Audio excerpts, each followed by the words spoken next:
Chers amis, bonjour et bienvenue sur le plateau de Paroles de vie pour notre rendez-vous avec le message de la Bible. Je voudrais aujourd'hui vous conduire dans deux textes de l'Évangile. Tout d'abord dans l'Évangile de Marc, au chapitre 4 et au verset 26, où Jésus nous dit « Il en est du royaume de Dieu comme quand un homme jette de la semence en terre. Qu'il dorme ou qu'il veille, nuit et jour, la semence germe et croît sans qu'il sache comment. La terre produit d'elle-même d'abord l'herbe, puis l'épi, puis le grain tout formé dans l'épi. Et dès que le fruit est mûr, on y met la faucille, car la moisson est là. » Et puis, un autre texte dans l'Évangile de Luc au chapitre 17, et à partir du verset 5, c'est une question que les apôtres une requête que les apôtres ont apportée au Seigneur. Les apôtres dirent au Seigneur « Augmente-nous la foi ». Et le Seigneur dit « Si vous aviez de la foi comme un grain de sénévé, vous diriez à ce sycomore « Déracine-toi et plante-toi dans la mer, et il vous obéirait. Amen. » Quelle parole surprenante de la part de Jésus. Faut-il nécessairement se réclamer de la foi pour déraciner les arbres? Avons-nous, comme Satan l'a suggéré à notre Seigneur, à nous jeter du haut du temple pour prouver que nous avons la foi et nous réclamer de la foi? Je pense qu'il faut aller dans une autre direction que dans celle de l'exploit pour comprendre la signification de cette parole. Vous nous avez entendu à ce sujet à plusieurs reprises. Notre théologie de la guérison, notre foi dans le surnaturel est associée aux déclarations de la parole de Dieu et à la prière. Il ne s'agit donc pas d'essayer de passer pour des surhommes et de se laisser entraîner dans toutes sortes d'excès. L'excès n'est jamais une bonne mesure. Au contraire, l'excès en matière de foi est une anti-mesure, si je puis m'exprimer ainsi. Il plonge ses racines dans la présomption, dans le défaut du manque de sagesse. Et beaucoup de gens manquent de sagesse. Beaucoup de gens pensent que l'audace, c'est la foi. Or, nous qui sommes enclins à demander, car la Bible dit « Demandez et vous recevrez », nous qui sommes de ceux qui cherchons afin de trouver, car l'Écriture nous enseigne à chercher afin de trouver, nous sommes contre tous les excès de fanatisme en matière de foi. Nous croyons que tout ce qui sape le fondement de l'autorité biblique sape aussi la crédibilité du témoignage chrétien. Nous ne sommes pas non plus des guérisseurs ni des chamans. Nous ne croyons pas au pouvoir des reliques, des amulettes ou des rites, mais notre foi, la foi qui vient de ce que l'on entend, et ce que l'on entend vient de la parole de Dieu, notre foi, repose sur ce qui est écrit. Or, Jésus a déclaré simplement ceci: allez par le monde entier, prêchez la bonne nouvelle, et baptisez-les au nom du Père, du Fils et du Saint-Esprit. Et il a ajouté, voici les miracles qui accompagneront ceux qui auront cru. Voici les œuvres qui suivront tous ceux qui seront fidèles à cette prédication. Ils imposeront les mains aux malades et les malades seront guéris. Notre ministère et notre prédication va dans ce sens. Il y a beaucoup de gens et beaucoup de ministères qui ont perdu le contrôle de leur vie spirituelle, tout simplement parce qu'ils ont confondu la foi et la présomption. Aujourd'hui, il y a beaucoup de ministères de type évangélique qui confondent la foi et l'exaltation. Et en s'exaltant eux-mêmes, ils perdent de vue l'objectif essentiel du ministère qui est d'exalter le Seigneur Jésus-Christ. C'est pour cela que, eh bien, voyez-vous, nous voulons non pas entretenir une théologie de l'exaltation, de la présomption, mais de la foi. Cette foi qui se vérifie, d'abord par une attitude d'humilité, de sincérité envers la parole de Dieu, et qui s'accompagne d'œuvres extraordinaires. J'aimerais vous aider aujourd'hui à comprendre comment la foi peut progresser. La demande des apôtres, augmente-nous la foi, et la réponse de Jésus laisse entendre qu'on n'augmente pas la foi comme on augmenterait une ration de picotin, voyez, pour des animaux. Non, la foi est une semence. Et cette semence, eh bien, dans la mesure où on va l'abriter, on va la mettre au sec, eh bien, dans la mesure où on va la planter dans un bon terrain, dans la mesure où on va ensuite veiller à sa croissance, eh bien, on va lui permettre de se développer. La semence porte en elle son propre principe de développement. Vous savez, lorsque l'Écriture parle de l'Évangile et de la prédication de l'Évangile, elle emploie cette image, un semeur sorti pour semer. Aujourd'hui, quand on entend ces prédicateurs modernes, on a l'impression que la puissance est dans le semeur, dans ses attitudes, dans ses doctrines, dans tous les moyens modernes qu'il met à la disposition du ministère. Mais quand on lit la Bible, on se rend compte que la puissance n'est pas dans le semeur. La puissance est dans la semence. La puissance est dans la parole de Dieu. Et lorsque cette semence tombe dans un bon terrain, cette semence que l'on a veillé à garder au sec, eh bien, elle va déployer tout son potentiel, tout son principe d'accroissement. Et elle va donner du résultat en se multipliant. Et la loi de la nature est sans appel. Si la semence ne fructifie pas, eh bien, elle meurt. Elle ne se conserve pas une fois mise en terre. C'est pour cela que la foi, voyez-vous, suit ce processus. Au travers de la parole de Dieu que vous entendez régulièrement sur cette chaîne, eh bien, Dieu sème la semence de sa parole dans votre vie. Cette semence est puissante. Elle est puissante et elle peut donner naissance à des situations imprévisibles. Elle peut modifier le champ du temps et de l'espace. Elle peut, comme Jésus nous le montre, déplacer les arbres et les montagnes. Cependant, il ne faut pas la considérer comme un tour de magie. Ce n'est pas un amusement. Ah, si vous acceptez la foi et le principe de la foi, ce développement intérieur va vous surprendre. Dans l'Évangile, il est dit que cette semence qui a été semée, la plus petite de toutes les semences, elle va devenir un grand arbre. Alors, voyez, d'un côté, nous condamnons le fanatisme, les excès, toutes les formes de manipulation qu'ils engendrent, mais de notre côté, nous sommes tout à même de rester sur ce terrain du surnaturel, de la parole de Dieu. Nous savons que la parole de Dieu est vivante, qu'elle est permanente, et nous savons qu'elle est puissante. Comment pouvons-nous obtenir une grande foi ?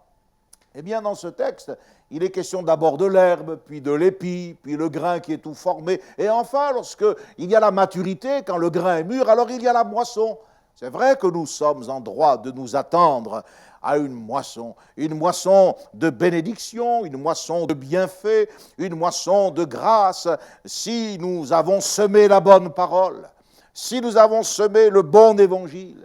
Alors, avec tout son équilibre, eh bien, cet évangile va transformer notre vie.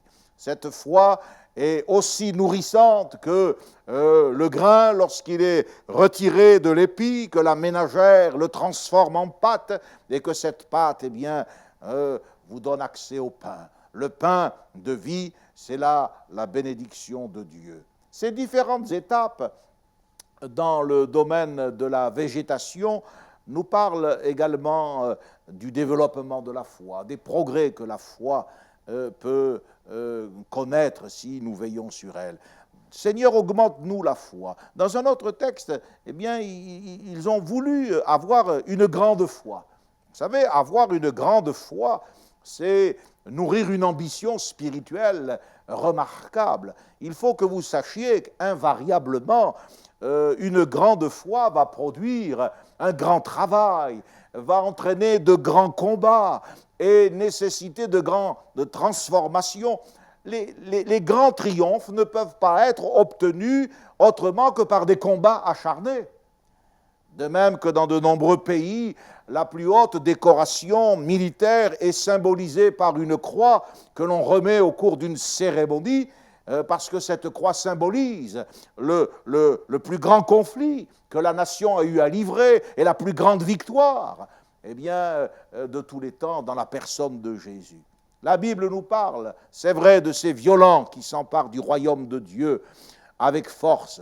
Qu'est-ce que c'est que cette violence? Sinon un appel à exercer la foi avec courage, avec énergie, avec vigueur. Quand vous êtes dans la foi et que vous avez la semence de la parole de Dieu dans votre cœur, il n'y a rien de sec dans le développement de votre vie spirituelle. Il n'y a rien de mort, mais il y a au contraire un accroissement, une vie profonde et une gloire qui est sans cesse renouvelée. Alors, je voudrais vous aider à faire une évaluation juste de votre foi. Car de la même manière que dans le monde végétal, il y a d'abord cette tige avec ses feuilles, et puis ensuite, eh bien, il y a l'épi, et puis le grain tout formé, et enfin la maturité et la moisson. Il y a aussi des degrés dans le domaine de la foi. Il y a plusieurs tailles dans le domaine de la foi. L'apôtre Paul pouvait dire dans l'Épître aux Romains, « Par la grâce qui m'a été donnée, je dis à chacun de vous de ne pas avoir de lui-même une trop haute opinion, mais de revêtir des sentiments modestes selon la mesure de foi que Dieu a départie à chacun. » Une mesure de foi. Et donc, voyez-vous là, le point de départ, une mesure de foi nous est attribuée au moment de notre conversion. Après, c'est à nous de savoir ce que nous allons en faire de cette mesure de foi. Il y a des gens qui restent au même stade et des années après avoir accepté le Seigneur, eh bien, ils n'ont pas fait plus de progrès que ça. Or, le plan de Dieu pour notre vie, c'est que nous développions notre vie spirituelle, c'est que la mesure de foi initiale grandisse. Pour que la foi grandisse, pour qu'elle devienne grande, eh bien, il va y avoir ces combats dont j'ai parlé il y a quelques instants. Il y a des principes très simples. D'abord, il faut nourrir la foi. Et ensuite, il faut l'exercer. C'est comme, voyez-vous, la musculature du corps humain. Si nous ne prenons pas le temps de l'exercer, alors nos muscles vont fondre, notre masse musculaire va s'atrophier. De même, nous devons nourrir notre foi par la parole de Dieu, et de même, nous devons l'exercer. La foi est une matière première, en quelque sorte. Le peuple de Dieu ne peut pas s'en passer. On ne peut pas la ranger quelque part, dans un endroit en sécurité, en vue des temps difficiles. Si je n'utilise pas la foi, elle n'est d'aucun intérêt. Pas plus que la semence que je pourrais conserver dans un bocal et qui ne produira rien. Il faut que cette parole de Dieu vienne demeurer en moi. Jésus a dit, si vous demeurez en moi et que mes paroles demeurent en vous, demandez ce que vous voudrez et cela vous sera accordé. Alors, vous voyez, la foi ne peut pas prospérer sans la parole de Dieu. Les témoignages que l'on vous raconte au sujet des choses glorieuses que Dieu ferait ne peuvent pas non plus simplement suffire. Ils n'engendrent ni la force ni la puissance que la parole de Dieu peut communiquer à la foi. La parole de Dieu doit devenir une partie intégrante de votre être spirituel. Non seulement elle doit habiter en vous, c'est bien ce que semble nous dire le verbe demeurer, mais vous devez habiter la parole. Elle doit remplir votre cœur. À ce stade seulement, elle va devenir agissante. À ce stade seulement, la semence va se transformer en ce que nous appelons la foi. Mais ce n'est pas encore une grande foi, car acquérir une grande foi, ça n'est pas l'affaire d'un moment. Demeurer signifie bien prendre le temps de rester, ça signifie s'installer. Si nous demeurons dans la parole de Dieu et que la parole de Dieu demeure en nous, elle va devenir un flux divin dans notre vie. Elle va fonder notre véritable personnalité. et alors nous deviendrons un homme ou une femme de foi. Et ensuite nous l'exercerons, et alors la foi va prendre toute son amplitude. La première taille de la foi, le premier degré de la foi, eh bien, nous le trouvons dans l'Épître aux Romains au chapitre 4 et au verset 19 à propos d'Abraham, le père des croyants. Il est dit, sans faiblir dans la foi, il ne considéra point que son corps était déjà usé, puisqu'il avait près de 100 ans et que Sarah n'était plus en état d'avoir des enfants. Ici, il est question de la faiblesse que la foi peut connaître, sans faiblir dans la foi. Une foi faible. C'est une foi, nous dit le texte, qui considère les réalités naturelles, qui fait appel d'abord en priorité au témoignage et à l'analyse des 5 sens. Abraham, eh bien, considérait que son corps était déjà usé, il avait près de 100 ans, son épouse n'était plus en état d'avoir des enfants. L'Écriture parle souvent de la faiblesse. Eh bien, il faut supporter les faibles, d'ailleurs, nous encourage la Bible, mais il faut quelquefois aussi supporter leur faiblesse. Ici, eh bien, la faiblesse, c'est le fait de considérer les choses naturelles. Mais Abraham n'a pas faibli. Il n'a pas voulu que sa foi reste dans cet état de faiblesse. Et donc il a, sans nier pour autant les réalités, car la foi ne nous fait pas évoluer dans un monde imaginaire, mais il a dépassé ce qu'il voyait. Il a dépassé ce qui était évident. Et il a été rendu capable par la promesse que Dieu lui avait faite et qu'il croyait de relever le défi de son âge avancé et aussi de la stérilité de son épouse. Vous voyez, la première chose, c'est que la foi, eh bien, va naître et elle va avoir des éléments de faiblesse. Ne la laissons pas faiblir. Donnez-lui l'occasion de faire quelque chose qui va la rendre plus forte. Mettez en avant la parole de Dieu. Ensuite, il y a un deuxième niveau de foi. Dans Matthieu chapitre 8, verset 23, les disciples sont dans une barque avec Jésus. Ils traversent le fameux lac de Génézareth et ils vont essuyer une tempête. C'est un véritable tremblement de mer. Ils sont désespérés, paniqués. Pourtant, ce sont des hommes de métier. Et à un moment donné, ils vont réveiller Jésus. Ils vont lui dire, « Seigneur, sauve-nous, nous périssons. » Et Jésus se lève. Et il dit, « Mais pourquoi avez-vous peur, gens de peu de foi ?» C'est ce qui ressort de ce texte. Ces gens avaient la foi, une certaine foi. Ils suivaient Jésus. Ils avaient obéi à son ordre de traverser le lac, mais leur peu de foi, eh bien, se démontre par le fait qu'avant même d'être noyés, ils étaient déjà submergés par les émotions qui les bouleversaient. Leurs paroles traduisaient l'inévitable conclusion qu'ils attendaient. Ils ne voyaient rien d'autre. Nous périssons, nous périssons. Il y a des gens qui désespèrent rapidement. D'ailleurs, je crois qu'il n'y a pas de situation véritablement désespérée. Je pense qu'il y a beaucoup trop de gens qui désespèrent trop vite. Ils paniquent et ils perdent confiance au moment où ils devraient rassembler les forces spirituelles pour démontrer la foi. Quand vous vous approchez de Jésus, dans la tempête qui peut vous assaillir, et cette tempête, ça peut être la situation conjugale, ça peut être un enfant malade, cette tempête, ça peut être le côté professionnel qui ne va plus, c'est peut-être la maladie qui vous condamne, que sais-je. Mais Dieu est avec vous dans vos tempêtes, et quand vous vous approchez de Jésus, laissez-moi vous le dire, ce n'est pas Jésus qu'il faut réveiller, mais c'est votre foi. C'est votre foi, c'est elle qu'il faut mettre en évidence. Et Jésus, eh bien, maîtriser tout autant la tempête endormie que réveillée. Ne restons pas au stade d'une petite foi. Petite foi, gens de peu de foi. Dans Matthieu chapitre 17, il y a l'épisode de cet enfant qui est possédé. Les disciples ont essayé de chasser le démon, de calmer les troubles de l'enfant. Et quand Jésus revient, il lui pose la question, « Pourquoi n'avons-nous pu chasser ce démon ?» Et Jésus lui dit, « Mais c'est à cause de votre incrédulité. Je vous le dis en vérité. » C'est là qu'il utilise cette fameuse image. « Si vous aviez de la foi comme un grain de sénévé, vous diriez à cette montagne, « Transporte-toi d'ici, là, et elle se transporterait. Rien ne vous serait impossible. » Alors là, ce qui est intéressant, c'est que Jésus s'adresse à des disciples qui croyaient dans la puissance de Dieu. Mais pourtant, ce qui les a gênés, c'est leur incrédulité.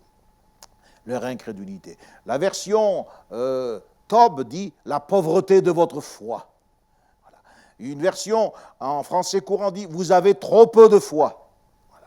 Et la version que je viens de lire dit « à cause de votre incrédulité ». Le mot grec est intéressant, c'est « oligo-pistian ». Oligo signifie peu. Pistis, c'est la foi. C'est un petit peu comme quand on parle des oligo-éléments, ces éléments chimiques nécessaires à la croissance des végétaux, des animaux. Ils existent à l'état de traces. C'est du fer, c'est du manganèse, c'est du cobalt, c'est du magnésium. On en parle souvent avec l'expression des micronutriments. La foi est aussi nécessaire à la vie, puisqu'il est dit que le juste vivra par la foi, et à la croissance, et au progrès de la foi. Mais elle ne doit pas exister à l'état de micronutriments. La foi ne doit pas rester comme des oligo-éléments. La foi ne doit pas se repérer comme des traces. Nous ne méprisons pas la petite foi. Nous remercions ceux qui commencent par le commencement, mais nous voulons leur dire, apprenez à aller plus loin, apprenez à aller plus haut. Et si nous avons aujourd'hui peu de foi ou une petite foi, un peu comme des micro-organismes, de micro-nutriments, oligo-éléments, eh bien, demandons à Dieu de nous faire grandir. Le troisième niveau de la foi, dans l'Épître aux Thessaloniciens, Paul dit ceci, « Nous devons, frères, rendre à Dieu continuellement grâce, parce que votre foi fait de grands progrès, et la charité de vous tous augmente de plus en plus. » Ici, nous avons, non pas, voyez-vous, une petite foi, mais nous avons une foi qui augmente. Littéralement, votre foi croît fortement. Vous êtes en pleine croissance sous le niveau de la foi, nous dit la Nouvelle Bible seconde. La foi est capable d'augmenter. Et Paul dit que lorsque la foi est capable d'augmenter chez les croyants, les ministères eux-mêmes vont devenir plus grands dans leur propre domaine. Et les limites vont être dépassées et de nouvelles limites vont être atteintes. Voyez, si l'apôtre Paul un jour a envisagé de rester dans l'église de Philippe, c'était à cause de ses progrès dans la foi qu'il faisait, et plus précisément du fait que la foi était accompagnée de la joie.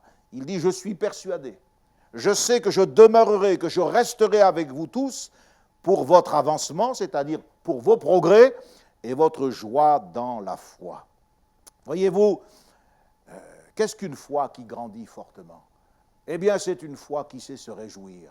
Elle se réjouit des bénédictions, bien entendu, qu'elle expérimente, mais elle se réjouit aussi des contraintes, elle se réjouit des combats.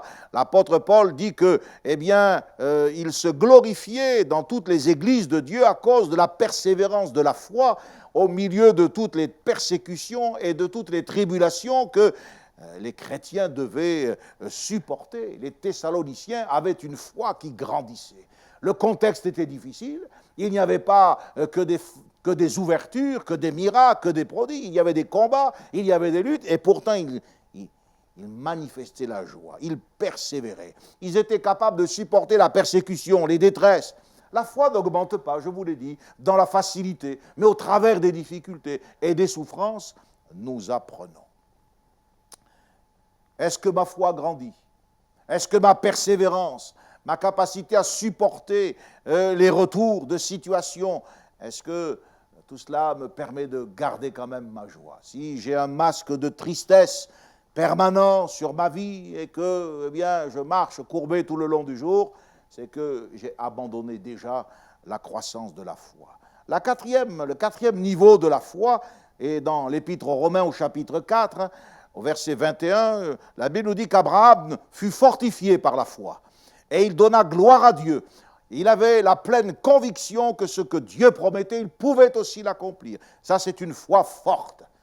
Et la Bible dit que face à la promesse que Dieu lui avait faite d'avoir un fils, malgré le contexte de son couple, il n'hésita pas par un manque de foi, mais au contraire, rendu puissant dans la foi, il donna gloire à Dieu. Vous voyez, la foi forte, c'est la foi qui fait face à la promesse de Dieu. C'est la foi qui, malgré les évidences, les détériorations du corps, l'âge, reste pleinement convaincu que ce que Dieu promet, il a la puissance de l'accomplir. C'est une foi qui se caractérise par sa position face à la parole de Dieu. Elle n'est plus, voyez-vous, chancelante, elle n'est plus petite, parce qu'elle n'est plus liée aux circonstances. Ce qui la retient, c'est la parole de Dieu. L'hésitation n'est pas une bonne chose. Nous avons le droit de prendre le temps de réfléchir, et nous devons prendre le temps de réfléchir. Et je répète ici que la foi, ce n'est pas de la présomption. L'excès n'est jamais une bonne mesure de foi. Au contraire, c'est une anti-mesure. Mais si nous devons prendre le temps de réfléchir, nous ne devons pas perdre de temps à hésiter. La foi est capable de résister aux ennemis de l'extérieur, comme la présomption, l'exaltation et toutes les formes de fanatisme que l'on pourrait exiger d'elle. Et la foi est capable de résister aux ennemis de l'intérieur, la perplexité, le doute, cette analyse qui nous amène au découragement, et elle se tient sur la parole de Dieu, faire face à la parole de Dieu. La cinquième, dans Matthieu 8, 10, c'est ce que Jésus appelle une grande foi. Après l'avoir entendu, Jésus dit au sujet de ce centenier romain, même en Israël, je n'ai pas trouvé une aussi grande foi. Jésus a trouvé une foi grande, une foi qui avait développé et manifesté tout son potentiel. Le grain était là, la moisson était prête. Il a trouvé cette foi non pas chez le peuple d'Israël, chez le peuple élu, mais il l'a trouvée chez un païen. Qu'en est-il aujourd'hui de l'Église? Il arrive que l'on trouve une grande foi là où on s'y attend le moins. Un jour, une femme a demandé à Jésus de guérir sa fille qui était cruellement tourmentée par un démon. Et Jésus lui a dit, mais il faut laisser le pain pour les enfants et pas pour les petits chiens. Et cette femme a dit, oui, mais les petits chiens mangent les miettes qui tombent sous la table de leur maître. Elle était syrophénicienne, elle n'appartenait pas au peuple de Dieu, mais elle a montré sa foi. Et Jésus a honoré cette femme, l'enfant a été guéri. Pour ce qui est du centenier romain dont le serviteur était cruellement atteint, eh bien, qu'est-ce qui caractérisait sa grande foi? Tout simplement le fait qu'il croyait dans le pouvoir d'un mot. Il a dit à Jésus, Seigneur, je ne suis pas digne que tu entres sous mon toit, mais dis seulement un mot et mon serviteur sera guéri. Et il affirmait, j'ai des soldats sous mes ordres, et moi-même je dépends de ma hiérarchie, mais il faut que, quand je donne à l'un un ordre, il faut qu'il obéisse, et quand on m'ordonne quelque chose, je dois m'y soumettre. Alors Seigneur, si toi tu dis un mot, la personne sera guérie. Il confessait la souveraineté hiérarchique de Jésus, et il croyait dans le pouvoir d'un mot. Mes amis, Jésus sondait les cœurs. Chez personne, il n'avait trouvé une aussi grande foi. Chez personne, il n'avait trouvé une si grande simplicité. L'homme croyait au pouvoir de la parole. Il croyait que ce que Jésus pouvait dire ici, eh bien, s'accomplirait, se répercuterait là-bas à 20 ou 30 kilomètres de distance. Cette foi qui se passe du contact physique, Jésus l'appelle une telle foi, une aussi grande foi. Ah, mes amis,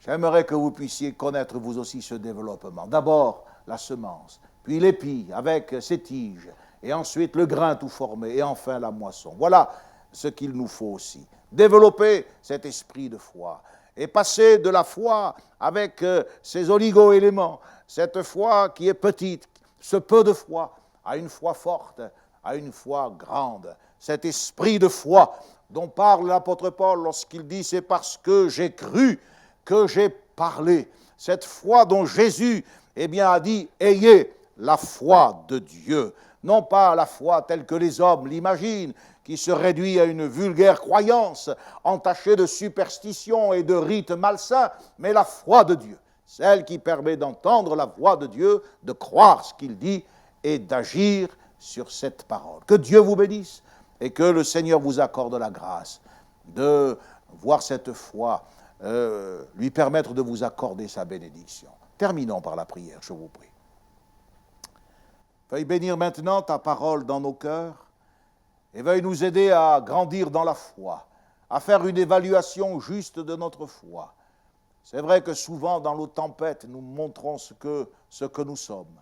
Des gens de peu de foi, des gens de petite foi. C'est vrai que confrontés à notre âge avancé, confrontés à notre stérilité, à nos infirmités, nous démontrons souvent la faiblesse de la foi. Mais nous voulons aujourd'hui entendre ta voix et nous voulons nous tenir devant ta parole et ne pas douter par incrédulité. Nous voulons avoir cet esprit de foi qui va nous permettre de voir la gloire de Dieu se manifester. Seigneur, bénis maintenant cet auditoire et bénis chacun de nous au nom de Jésus. Merci mon Dieu. Amen.